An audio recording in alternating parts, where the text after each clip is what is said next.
Okay, welcome back to this slow read of Aristotle's Nicomachean Ethics. If you've just clicked on this video without knowing anything about Aristotle, please consider watching one of the other videos. This is a very in-depth look at a rather dense and difficult book, and we've now gotten up to chapter 6, book 6 of the Nicomachean Ethics. Okay, what's coming up is one of probably the most difficult books in the Nicomachean Ethics, although book 7 is even more difficult. But the good news is that books 8 and 9 are a lot easier. So let's make it through book 6 and 7, and then things will go a little bit faster. So book 6 is all about phronesis. So here we have yet another technical term. And in a sense, perhaps the easiest way is not to translate it, but use the original Greek, because Aristotle is going to define this term in a very specific way, and he's going to take the whole of book 6 to do so. If you remember back when we discussed terms like eudaimonia, I explained how sometimes researchers prefer to stick to the original term, to the ancient Greek term, because nothing else quite captures what Aristotle meant by it. Happiness comes close, flourishing comes even closer, but really you need to know what he means by eudaimonia. The same is true of this term here, phronesis. Sometimes it's translated as prudence. This can be a little bit contentious because at least one modern sense of the term prudence is all about self-interest. So prudential reasons are reasons that have to do with looking after yourself, looking after your own self-interest. Is this true of phronesis in book 6 here? To an extent, but only if you remember the function argument. So the function argument is the idea that human beings have a specific function, and a life lived well is one which fulfills the function of human beings. The function is characteristic of us as a species. So in that way, phronesis is prudential because it's in our best interest to fulfill our function. But it doesn't mean wider interests that we may have and may want to fulfill. Another way of translating phronesis is as practical wisdom. I think this is a little bit better, and it ties in with some of the distinctions that Aristotle is going to make in this chapter between wisdom and practical wisdom. So we'll come to that. Okay, so why is he dealing with practical wisdom here? Practical wisdom is going to be one of the central virtues for Aristotle. Remember back the definition of virtue. Virtue is a purposive disposition lying in a mean that is relative to us in the situation and determined by the right reason and by what the virtuous person will use to determine it, to determine the right reason. What does he use to determine the right reason? Phronesis. Okay. So phronesis is the virtue that determines the right reason. That's why it's so central. Okay.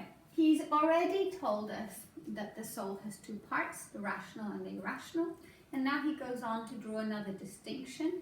The rational bit of the soul itself has two parts.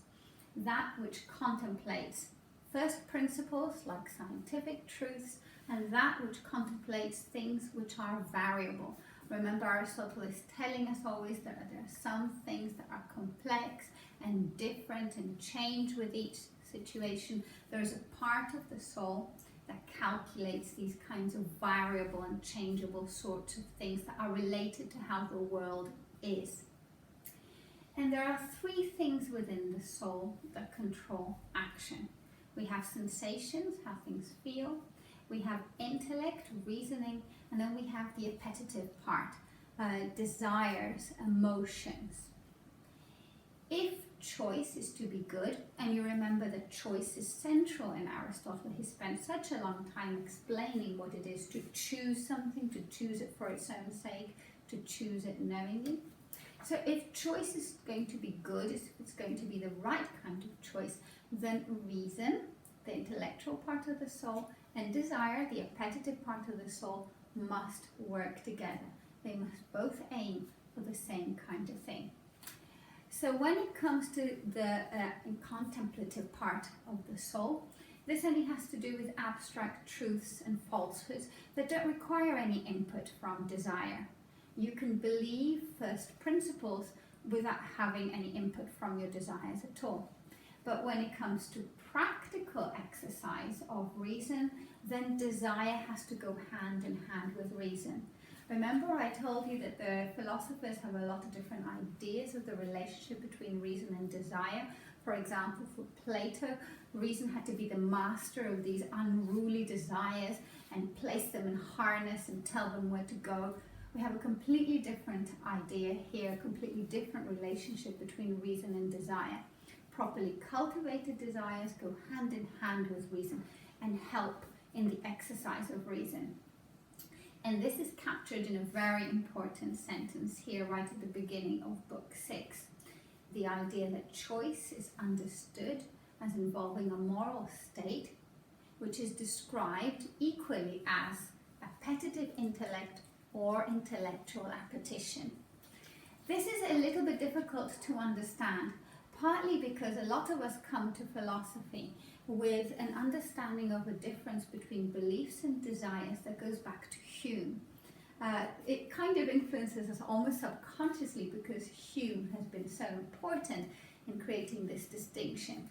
Beliefs are the kinds of things that adjust themselves to the world. If you thought that something was the case and then you figure out that that's not the case, your belief changes to fit the world. Desires seem to be different. Desires are the kind of things that want the world to fit to them.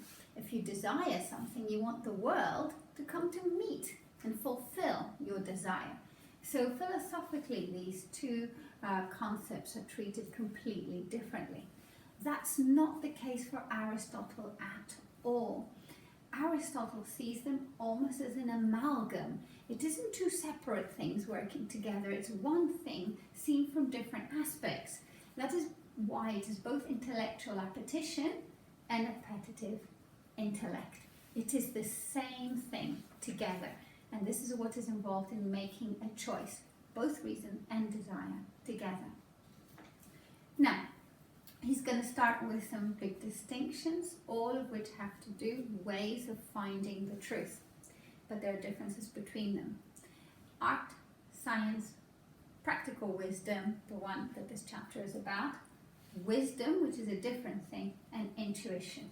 What are all these things? Well, what is science? The object of science is what is necessarily true. Knowledge of scientific truth can demonstrate its truth. That means that knowledge of scientific stuff is about what is universal and what is necessary, what always holds true. This is quite different from the object of art. By art here, again, we have a difficult word to translate. The ancient Greek is techne. You could mean by it art. Maybe skill is an even better way of translating this. It's more popular nowadays to translate it as skill, but some of the older translations have it as art. But what it means is the kind of activity that produces something and brings something into being. It is an activity that has a goal that gets produced through the exercise of this activity. Therefore, the technical skill involved in this activity is or has to do with bringing about the goal, producing, making something. Practical wisdom, or phronesis, is the ability to deliberate correctly about what is conducive to the good life. We're looking for the supreme good, eudaimonia, the fulfilled life.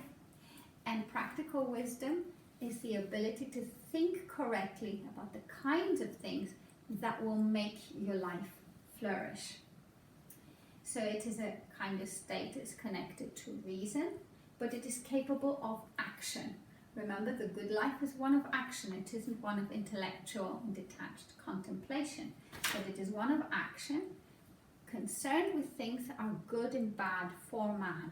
Back to the function argument. It all has to do with the kinds of beings that we are, what is our purpose and function given the types of beings that we are.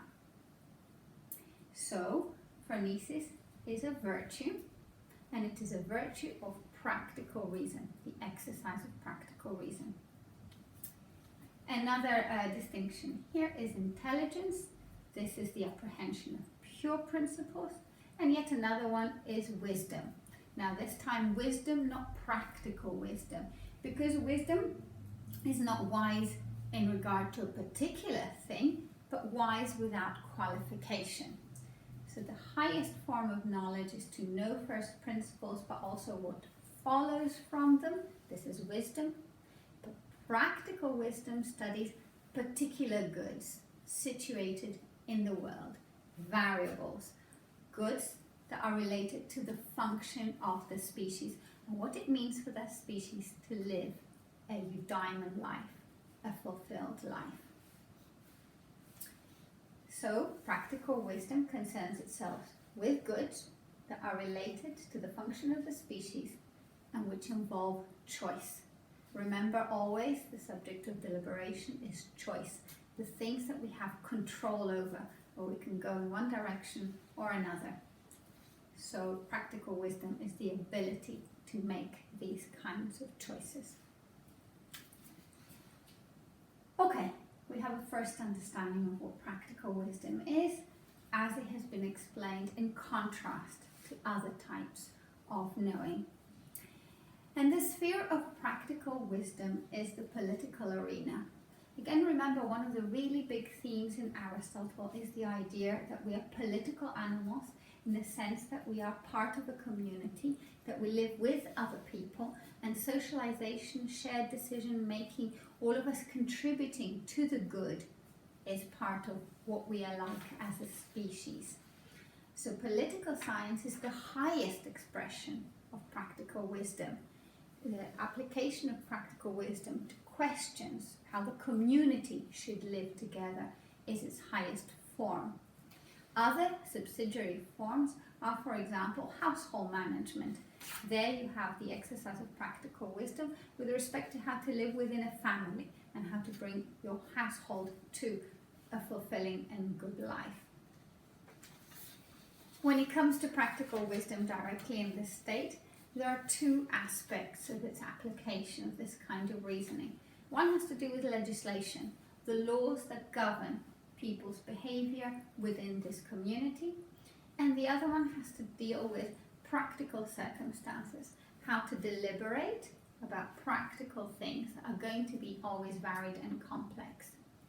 And for Aristotle, it's important to notice that he thinks it is impossible to secure your own good independent of the good of the household and the good of the community. Why? Because of the kinds of beings that we are.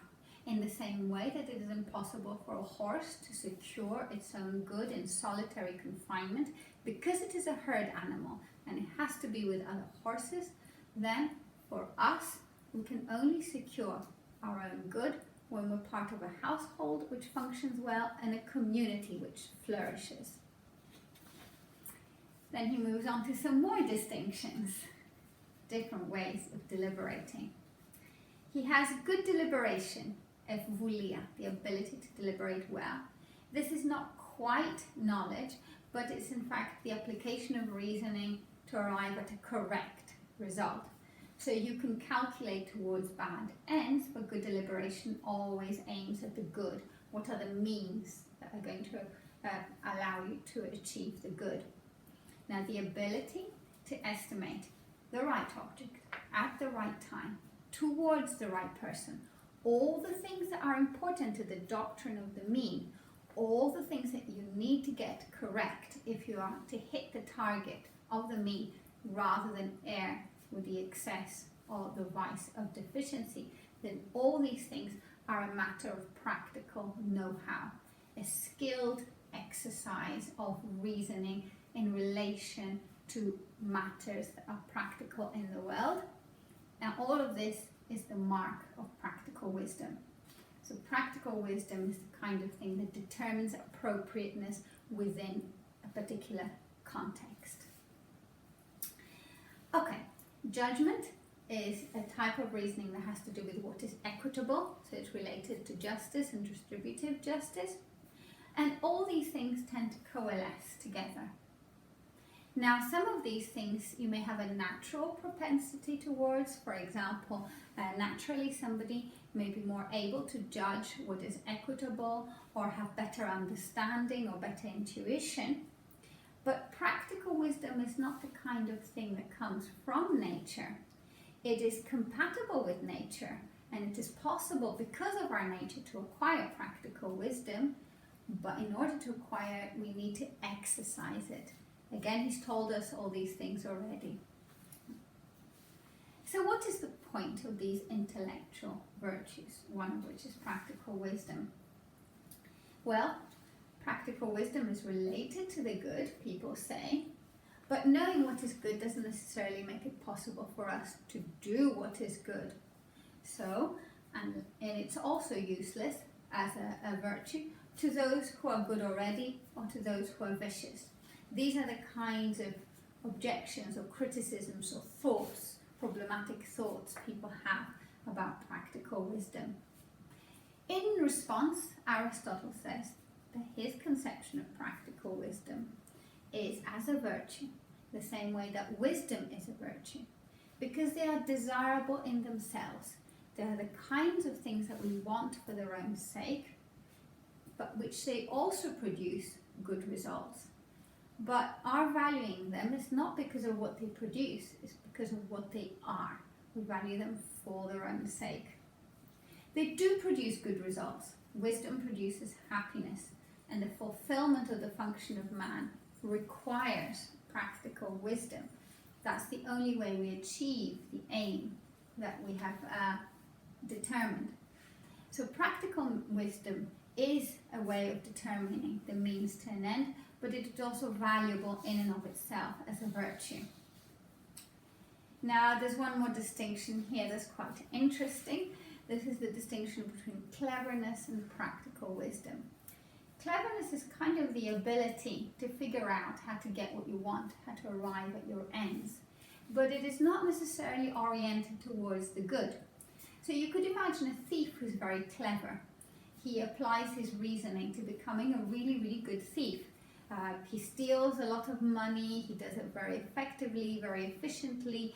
He never gets caught because he applies his cleverness to how to steal. Yet all the time, the end, the stealing, is vicious.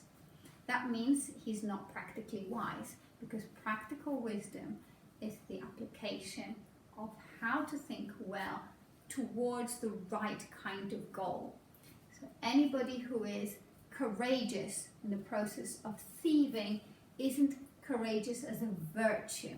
They're only courageous in quotation marks. Anybody who is clever in the process of thieving isn't truly clever, as in practically wise. It's a separate thing. Part of being practically wise is recognizing the noble and the good and aiming towards it and figuring out how to get there. So practical wisdom is always oriented towards the good. He also has a little discussion about natural virtues. And this is the recognition that we are all born different. I told you from the beginning that the influence of luck in Aristotle is going to be one of the huge themes throughout the entire work. And here it comes up again. Aristotle is thinking, what is it like to have a natural virtue as opposed to virtue in the full sense? Virtue in the sense of something that has been cultivated over a long period of time, purposefully, and has been chosen for its own sake. Well, he thinks that we are born with some tendencies that could help towards virtue or impede us in the way towards virtue. But even the ones that are helpful are not real virtue because they are untargeted. Without intelligence, they haven't been targeted towards the good. They're only coincidentally pointing towards the good. And because of that, they may become harmful because they're not associated with real understanding of the good and what it requires of us. His final point is a very significant one, and it gives rise to the claim of the unity of the virtues. If you remember, I promised you would come back to this idea. Given that all the virtues imply practical reason, because they all involve identifying the right reason, the orthos logos, behind each action, and they're all about determining what is the appropriate thing to do in this situation given these particulars. So given that practical wisdom underlies all these virtues, because it has to do with the ability to determine the right reason in any particular case, kind of seems that if you have practical wisdom, if you have one virtue, then you have them all. Now this, of course, is a very contentious claim because it ties him into saying that if you have one virtue, you must have them all. Is this what he's saying here? Well, this is very much a matter for interpretation. Personally, I think that if we consider everything he says throughout the Nicomachean Ethics, we can't really go for a very strong thesis of the unity of the virtues, one that says that if you have one of the virtues, you necessarily have them all. We have already seen that some virtues are simply impossible to exercise for some people in some situations, like magnificence is not a possibility for people who are poor, and this is not a problem for Aristotle. So I don't think he means here the strong claim that if you have one virtue, you must have them all. I think he means that if you have the kind of practical wisdom that gives you an understanding of appropriateness, how the good is instantiated in this particular case, in this case, then you have it in the next case as well. That practical wisdom is a skilled understanding of how reason and desire together come and help motivate you towards the good. And that if you have this type of reasoning here, you will also have it there as well. Exactly because it's the kind of reasoning that can see differences between cases and that can apply in complex, variable situations. But this, of course, is a matter of interpretation. Aristotle finishes off by saying, well, it is possible to have one of the natural virtues but not the others, because natural virtues are coincidental. They happen to be there because of natural tendencies. They are not there because you have skillfully developed practical wisdom through the exercise of this ability. Then, while it is possible to have one of the natural virtues but not the others, it is not possible to have one of the actual virtues but not the others. And now we have a complete understanding of the concept of choice. Choice requires virtue and practical wisdom, an orientation towards the noble and the good, and a skilled know-how of how to bring this about in many variable, complex situations. Okay, we'll stop there, apart from one bit which I forgot, which I'm now remembering. I don't know where it occurs, but there's definitely a bit where he talks about phronesis being commanding, and it's a shame to forget that because it is important. Phronesis is an imperative. This juncture of reason and desire is also motivating. You can't be aware of the right thing to do and how to do it without wanting to actually do it as well. So it motivates you into action. I'm sure he says that somewhere, but I think I missed it somewhere in my notes. Sorry about that. Okay, I shall see you next time for chapter 7. If you read book 7 before you watch the video, please don't panic. It is very, very difficult. You will need to watch the video to make sense of it. This will be one of the most challenging chapters in the Nicomachean Ethics. See you then.